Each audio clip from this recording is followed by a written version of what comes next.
Focus करता हूँ, आपका एग्जिट पोल गलत साबित हुआ, कुछ एग्जिट पोल बड़े सही साबित हुए। एक सर्वे को मैं जानता हूँ जो हूबहू साबित हुआ,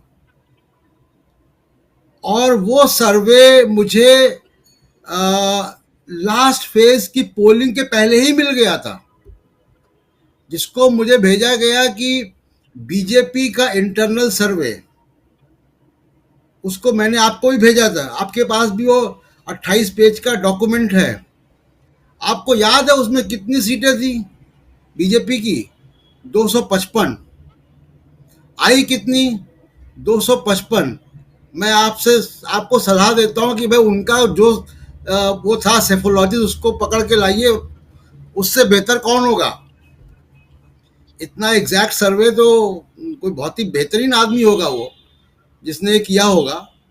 खैर, तो काफ़ी, देखिए, रिसर्च का मामला है जो सवाल आपने पूछे हैं, और तमाम तरीके की डेटा एनालिसिस मैं कर रहा हूँ। 2-3 दिन लगेंगे, क्योंकि मेरे पास कोई प्रशांत किशोर की तरह टीम नहीं है बहुत सारी, मैं अकेले ही करता हूँ। दो एक चीज़ें यहाँ पे मैं रेखांकित करना चाहता हूँ। एक तो ये कि ये जो परसेप्शन है कि जी अपोजिशन के लोग काम नहीं करते, अपोजिशन के लोग देर से सो के उठते हैं चुनाव के वक्त, मुझे लगता है कि ये बहुत ठीक नहीं है। क्योंकि ये जो डेटा वगैरह का काम करते हैं राजीव जी, जो एक पॉलिटिकल पार्टी कंसल्टेंसी का काम करते हैं डेटा मैनेजमेंट का, इनमें से कुछ लोगों को मैं जानता हूं, और मुझे ये मालूम है कि 6 महीने पहले कांग्रेस और समाजवादी पार्टी ने इन लोगों को इंगेज करना चालू कर दिया था, और आरएलडी के जयंत चौधरी ने, और उत्तराखंड में भी कांग्रेस को वो अंकित लाल नाम के जो आम आदमी पार्टी के चर्चित व्यक्ति हैं सोशल मीडिया के, वो कंसल्ट कर रहे थे। वो भी 6 महीने पहले से कर रहे थे। मैं उनकी मेरिट डिमेरिट पर नहीं जा रहा हूँ, मैं सिर्फ बात बता रहा हूँ कि 6 महीने पहले से वहां पे ये काम शुरू हो गया था। मैं ये भी जानता हूँ कि छत्तीसगढ़ की जो टीम है कांग्रेस की, वो उत्तर प्रदेश आई हुई थी, और वो 6 महीने पहले से उन्होंने बूथ मैनेजमेंट और सोशल मीडिया की ट्रेनिंग कांग्रेस के वर्कर्स की शुरू कर दी थी। क्योंकि मैं इत्तेफाकन कांग्रेस के दफ्तर गया था लखनऊ में, और मुझे वो लोग वहां दिख गए थे। उन्होंने कहा हम तो 1-1.5 महीने पहले यहाँ पे हैं और हम काम कर रहे हैं। बहरहाल, ये एक पासिंग रेफरेंस में बता रहा हूँ।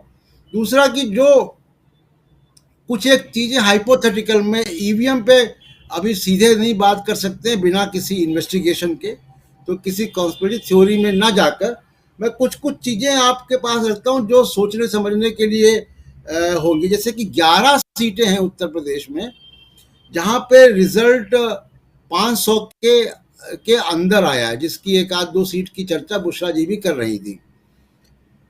इसमें से 8 बीजेपी जीती है। ऐसी 49 सीट हैं जो 5,000 से कम में हार जीत हुई है, और उसमें बीजेपी सिर्फ 8 सीट हारी है, बाकी सारी सीटें 5,000 से कम वाले में जीती है।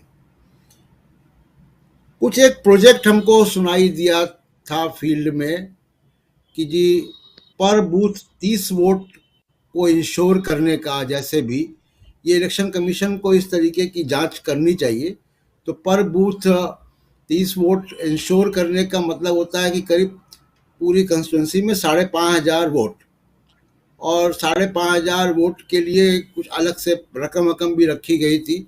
ये सब इलेक्शन कमीशन के जांच के विषय है कि ये कैसे ये मैल प्रैक्टिसेस हो रही थी। तो 30 वोट पर बूथ, 30 घरों को आइडेंटिफाई करना और उनको पोलिंग बूथ पर ले जाकर वोट डलवा देना आसान काम है, कोई बहुत बड़ा काम नहीं लग रहा। लेकिन आप उसको अगर मल्टीप्लाई करेंगे तो वो एक विधानसभा कंस्टिट्यूंसी में 5,000 5,500 वोट हो जाता है। और जहाँ पे 49 सीटें अगर 5,000 से कम में हार जीत हुई हैं, और अगर आप 8 से 9,000 की सीटों को अगर आप इसमें काउंट कर लें, तो वो दायरा काफ़ी बड़ा है, वो 100 से ऊपर का दायरा है। तो जिसमें कि मैंडेट इधर से उधर हो सकता है। एक बहुत हाइपोथेटिकल सिनेरियो मैं देता हूँ। अब समाज पार्टी के बारे में बहुत कुछ कहा जा रहा है, ठीक बात भी है कि उन्होंने चुनाव उस तरीके से नहीं लड़ा। मायावती जी ने मुसलमानों को भी वो कर दिया एक तरीके से कि उन्होंने हमारा साथ नहीं दिया। अभी मैं एक आध एग्जाम्पल बता देता हूँ आपको कि उनको मुसलमानों ने कितना सपोर्ट किया है। लेकिन अगर ये दोनों मिलकर लड़े होते, समाजवादी और बीएसपी, तो इनका जो कलेक्टिव वोट शेयर है वो 49% होता। एनडीए का वोट शेयर है 44%। समाजवादी पार्टी और बीएसपी, बीएसपी जिसका एक एमएलए है, उसके 10 मेंबर ऑफ पार्लियामेंट हैं यूपी से। पुलवामा के बाद के इलेक्शन में इसी कॉम्बिनेशन के चलते।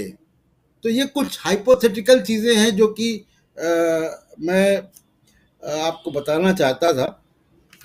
अब दो एग्जाम्पल आपको दे देता हूं मैं कि क्या क्या क्या सीटें जैसे रहीं, जो जैसे मान लीजिए कि संत कबीर नगर की बात हुई थी, उनकी डिस्ट्रिक्ट मजिस्ट्रेट का भी आप लोगों ने वीडियो चलाया था। तो वहाँ पे खलीलाबाद सीट है। खलीलाबाद सीट में बीजेपी के उम्मीदवार अंकु तिवारी को 76,000 वोट हासिल हुए। समाजवादी पार्टी को वोट मिले 63 और बीएसपी के आफ्ताब आलम को 58,000 वोट मिले। तो अब आप देखिए वहां पे पीस पार्टी भी चुनाव लड़ी जिसको 19,000 वोट मिले। जाहिर सी बात है कि वो मुस्लिम वोट मिला उनको। तो आप इसको आप जोड़िए तो आपको लगेगा कि कितनी बड़ी जीत हो सकती थी वहां पे। इस तरीके से बदायूं जिले की एक सीट में आपको बता दूं कि जहां पे बीजेपी के महेश चंद्र गुप्ता 1 लाख से ऊपर वोट मिला, 1,01,096 वोट हासिल किया उन्होंने और वो जीते वहां से। दूसरे नंबर पे वहां पे समाजवादी पार्टी के रईस अहमद थे, जिनको मिले करीब 89,917 वोट, करीब 90,000 वोट मिले उनको। और बीएसपी को मिले 23,135 वोट। मैं ऐसे बहुत से एग्जाम्पल दे सकता हूं जहां पे एसपी बीएसपी को मिला के कम से कम ऐसी कोई 30-40 सीटें होंगी जहां पे वो अच्छा कर सकते थे। तो एक तो माइक्रो मैनेजमेंट, मैं इस बात से सहमत हूं जो हम लोगों ने शुरू में बात की कि एक हिंदुत्व की लहर थी, अंडर करंट, जिसको तमाम लोग जो फील्ड में गए वो पढ़ नहीं पाए। मैं इससे थोड़ा एग्री नहीं करता हूं। और जो वो रियल मुद्दे जिन पे लोग बात कर रहे थे, चुनाव उन्हीं मुद्दों पे हुआ। माइक्रो मैनेजमेंट पे बहुत कुछ हुआ। इसीलिए मैंने जो बुशरा जी बात कर रही थी उसी को थोड़ा और एक्सपैंड करें, या नवीन जो बात कहते थे कि जो कम सीटों वाले, कम फासले वाले अगर कंस्टिट्यूंसीज हैं उनको, अब जैसे मैं एक अभी स्टडी कर रहा हूं, मैंने अपने कुछ सहयोगियों से भी कहा है कि मुझे बताओ कि कितनी जगह रिकाउंटिंग हुई और रिकाउंटिंग के बाद रिजल्ट क्या आया। तो आपको ये सारी चीजें आपको समझ में आएंगी कि ईवीएम के अलावा भी कहां कहां माल प्रैक्टिसेस हो रही थी। दूसरा बात जो नवीन जी बात कह रहे थे, मैं उसी पे जोड़ता हूं कि ब्राह्मणों की बात वो कर रहे थे। देखिए, हम लोग दुनिया भर की बात मीडिया के नैरेटिव में आती है कि जी दलित वहाँ चला गया और ओबीसी वहाँ चला गया और फला जातियाँ वहाँ चली गई। ये पैनल डिस्कशंस में जितने जातियों के एक्सपर्ट हम लोगों को मिलते हैं तो हमको लगता है कि मतलब, और इतने आंकड़े उनके पास होते हैं कि वो जातिवार जनसंख्या कराने की आवश्यकता ही नहीं, उन्हीं लोगों से पूछ लिया जाए। लेकिन बड़े पैमाने पर देखिए, आज भी सबसे ज़्यादा डिग्री होल्डर्स, सबसे ज़्यादा पढ़े लिखे, सबसे ज़्यादा संभ्रांत हिंदू अपर कास्ट हैं, जिनसे तवक्को की जा सकती है कि वो भारत की संवैधानिक लोकतांत्रिक व्यवस्था के हिमायती होंगे। मैं 2019 के लोकसभा का आंकड़ा आपको देता हूं, क्योंकि यहाँ इस इलेक्शन के आंकड़े अभी नहीं आए हैं। 2019 के लोकसभा इलेक्शन में, ये CSDS का आंकड़ा मेरा नहीं है, 82% ब्राह्मणों ने बीजेपी को वोट दिया था।